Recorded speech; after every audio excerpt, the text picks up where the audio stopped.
Je vous conseille l'achat de ce superbe ouvrage, Vannerie buissonnière, réalisé par Babette Olivier. Alors nous allons donc réaliser une corne de gazelle à partir du livre de Babette Olivier, Vannerie buissonnière. Donc il faut se munir de 7 brins d'osier assez longs, sans fourche, et puis quelques petits morceaux supplémentaires qui serviront à faire les liens. Alors première chose, c'est important, c'est de brin par brin de bien les travailler, les assouplir comme ça. On utilise son genou, fait ça tranquillement, afin d'assouplir et d'éviter que ça ne casse, que ça ne fasse des angles d'un coup. Voilà. C'est vrai que si vous n'avez pas d'osier chez vous ou juste à côté de chez vous, hein, dans la proximité immédiate, dans ce temps de confinement, si vous avez une prairie à côté, vous pouvez faire la même chose avec des brins de jonc. Ça ne sera pas le même résultat, mais ça va vous permettre de vous entraîner et donc de bien comprendre le mouvement, le tressage pour faire cette corne de gazelle. Alors on va assembler les 7 brins ensemble. On va former donc ce que l'on appelle un nœud japonais.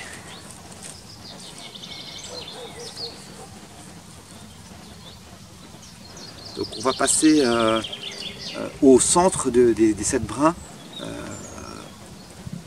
le brin qui sert à faire le lien pour le nœud japonais.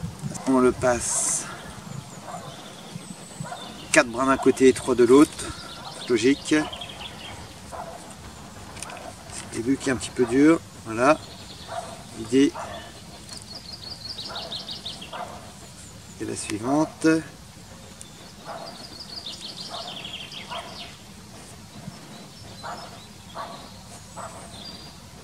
Je serre bien au début. Et vous allez repasser de cette manière-ci pour former le début de votre nœud japonais. Et puis ensuite on continue. On va d'un côté, c'est bien.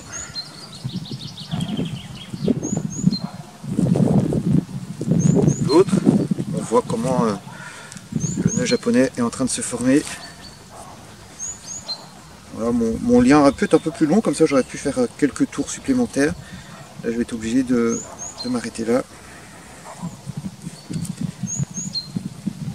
et de coincer. Les brins sont bien fixés entre eux. Alors là je vais commencer mon tressage. Pareil, je vais le début un peu difficile, plus difficile parce que les brins sont plus épais à la base. Et donc on va séparer 3 d'un côté et 2 de l'autre.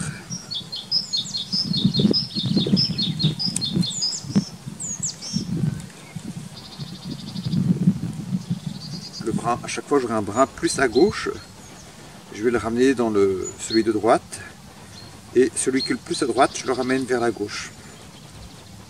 Et ainsi de suite.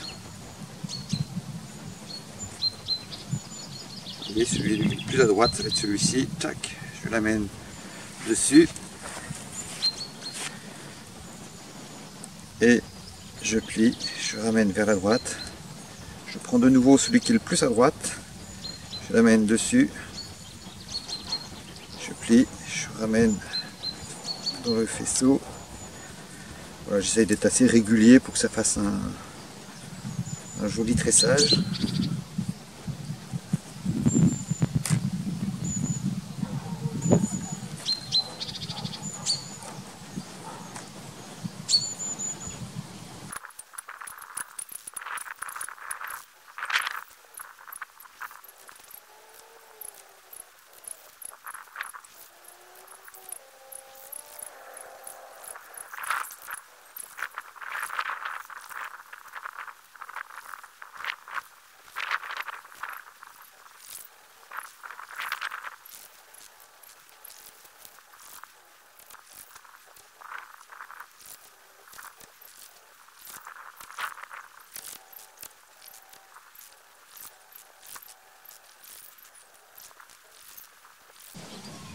On peut entendre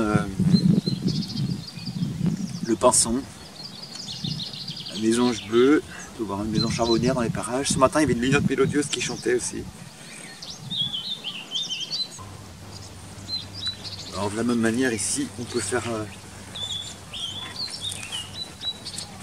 un petit nœud japonais.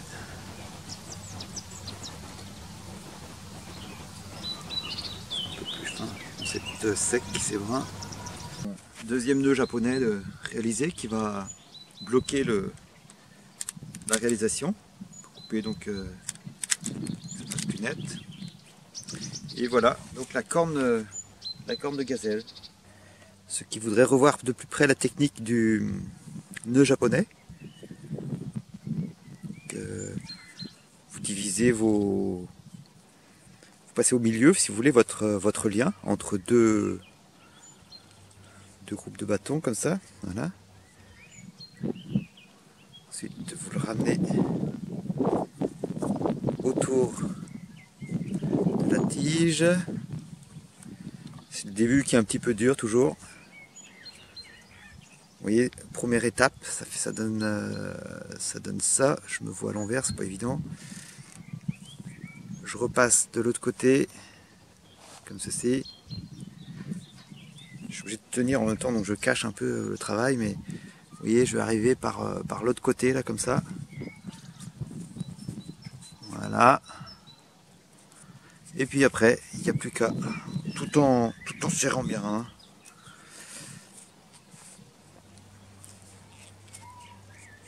Vous voyez, ça est en train de se former là, le nœud.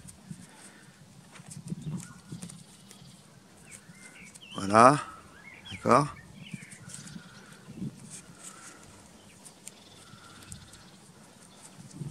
Je ne pourrais pas faire un autre tour. Il va falloir que là je réussisse à le coincer quelque part, hein, pour que ça se défasse pas. Donc c'est juste trouver un petit trou de souris quelque part. Voilà, c'est pas mal. Donc, hop, faut un bon sécateur. On coupe. Et voilà la technique, hein, pour faire son nœud japonais.